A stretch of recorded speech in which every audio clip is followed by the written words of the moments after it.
Of all the magnificent men and women of the Bible, why would I pick Jonah to write my novel, Jonah in the Time of the Kings? Well, here's something you might not realize. Jonah was a hero, a man full of courage.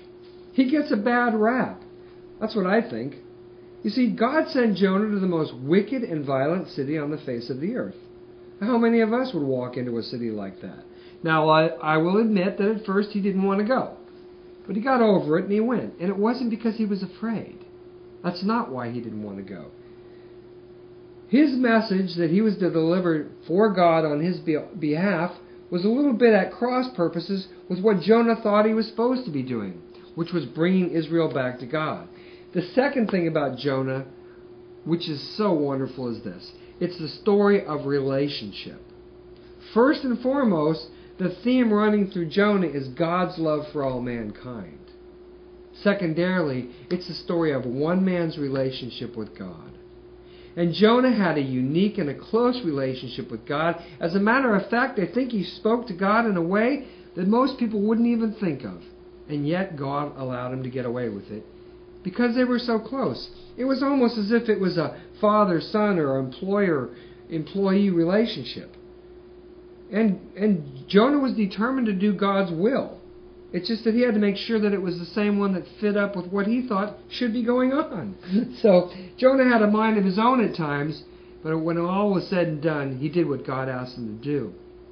And he went to that wicked and violent city, and he proclaimed God's message to the Ninevites. And that whole country, it says in the book of Jonah, turned to the one true God. They all turned to God and worshipped him. And they turned away from their wickedness and their violence, which was extreme. And the third thing I love about Jonah in the Time of the Kings and the book of Jonah is this.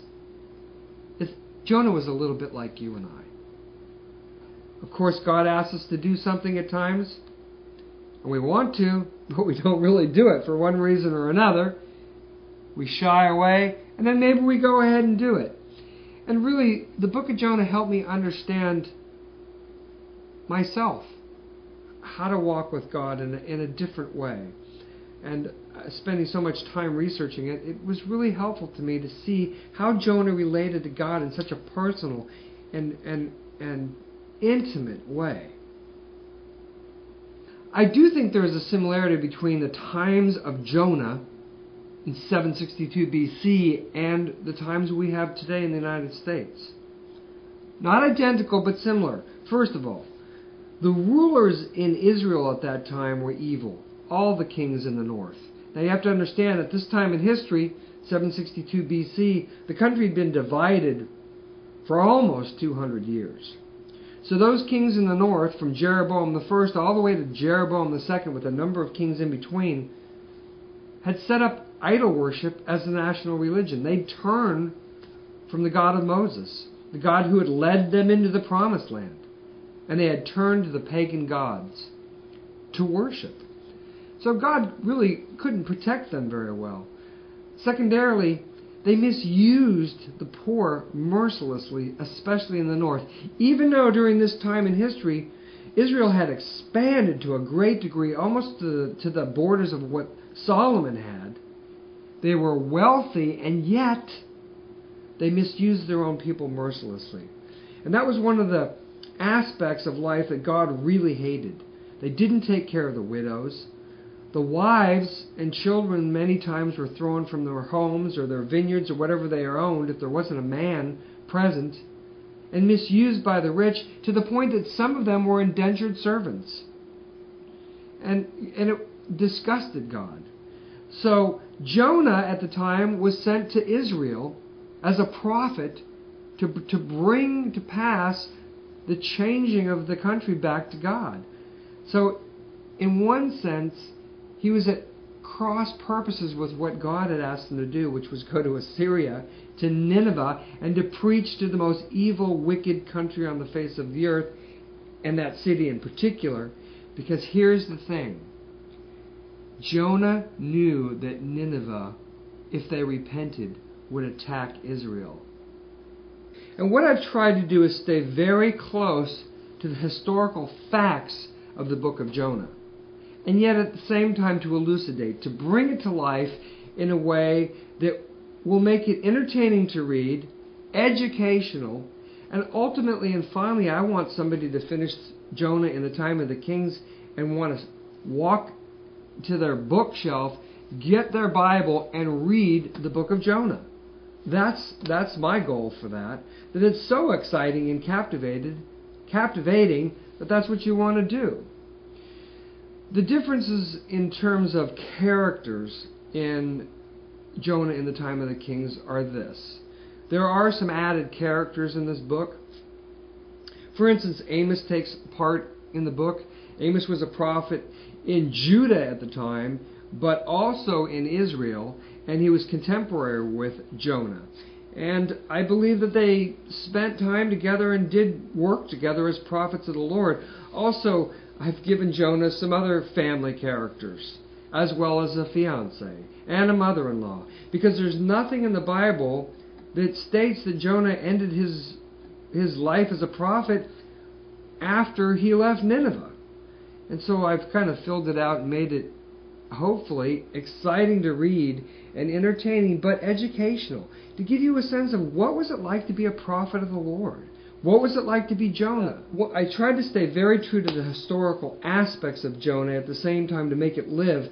And what we did is spend a lot of time in research, going to different museums throughout the world, Great Britain, in Ireland, in the United States, but secondarily, really spent time not only studying Israel more, but studying Assyria. Because what happens in the book of Jonah is this.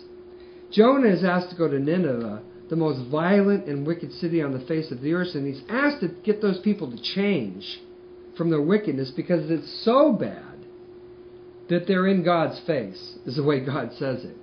Well, Assyria at the time was a war machine. It was a war machine in the sense that when Assyria came to your country or your city, you're going down. Now, the only way to avoid that at that time in history was this, that you'd have to pay tribute to the king of Assyria. And if you didn't pay tribute, that was it. They were coming in. They had siege machines, they had chariots, they had the best archers, and they were systematized, and they were good. And everyone was afraid of them. So I wanted to bring to life some of these events and what it was like to be Jonah, walking into Nineveh, this violent city, as if you were a Hebrew walking into Berlin during World War II, proclaiming that the Lord was going to destroy Berlin in 40 days. How does the whale fit into Jonah? Well, here's the situation. It doesn't say in the biblical text that Jonah was swallowed by a whale, even though it appears to in Matthew. Really, when you look at the word in Greek, the word whale is fish. So we don't really know what kind of fish it was. Now, it's true that in Jonah in the Time of the Kings, I decided to use a sperm whale as my fish. And here's why. The sperm whale is a great diver. And he loves to dive. He'll dive for over a mile to get dinner. And you know what he wants for dinner? He wants a giant squid. And giant squid are about the size of a man. So he'll gulp them down, and that's what he likes for dinner. Now, a shark, on the other hand, I found unlikely to want to be carrying a man across a certain area and dropping him off. Sharks just have too many teeth. I mean, they're just too much of biters and eaters. I just can't imagine the shark doing it. So I did pick the sperm whale as my choice of transportation. Although, as I said before, it does not specifically say it was a whale.